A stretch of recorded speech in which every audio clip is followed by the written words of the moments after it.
We are at a decisive moment for the Palestinian and Israeli people and for the fate of the entire region.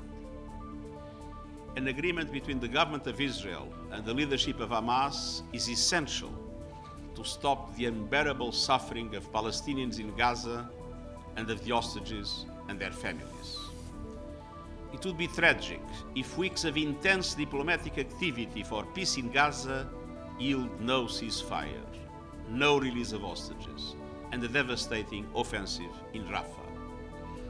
I reiterate my appeal for both parties to show the political courage and spare no effort to secure an agreement now, to stop the bloodshed, to free the hostages, and to help stabilize a region which is still at risk of explosion.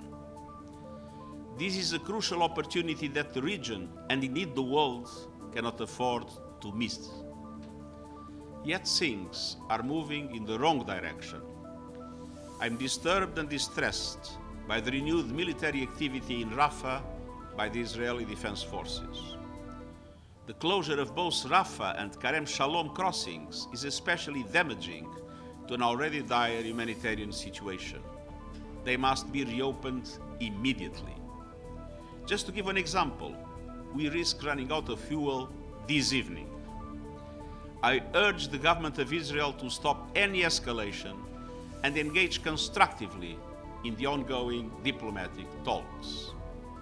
After more than 1,100 Israelis killed in the Hamas terror attacks of 7 October, after more than 34,000 Palestinians killed in Gaza, haven't we seen enough?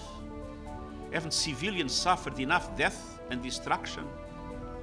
Make no mistake, a full-scale assault on Rafah would be a human catastrophe. Countless more civilian casualties, countless more families forced to flee yet again with nowhere safe to go, because there is no safe place in Gaza. Meanwhile, the repercussions will be felt far beyond in the occupied West Bank and across the region. Rafah is the epicenter of humanitarian operations in Gaza. Attacking Rafah will further upend our efforts to support people in dire humanitarian straits as famine looms.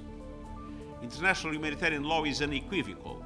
Civilians must be protected, whether they leave Rafah or stay in the city. International humanitarian law must be respected by both parties. And I also remind Israel of its obligation to facilitate the safe and unimpeded access of humanitarian aid and staff into and across Gaza. Even the best friends of Israel are clear. An assault on Rafah would be a strategic mistake, a political calamity, and a humanitarian nightmare. I appeal to all those with influence over Israel to do everything in their power to help avert even more tragedy. The international community has a shared responsibility to promote a humanitarian ceasefire, the unconditional release of all hostages, and the massive surge in life-saving aid. It's time for the parties to seize the opportunity and secure a deal for the sake of their own people. Thank you. Thank you. Sorry.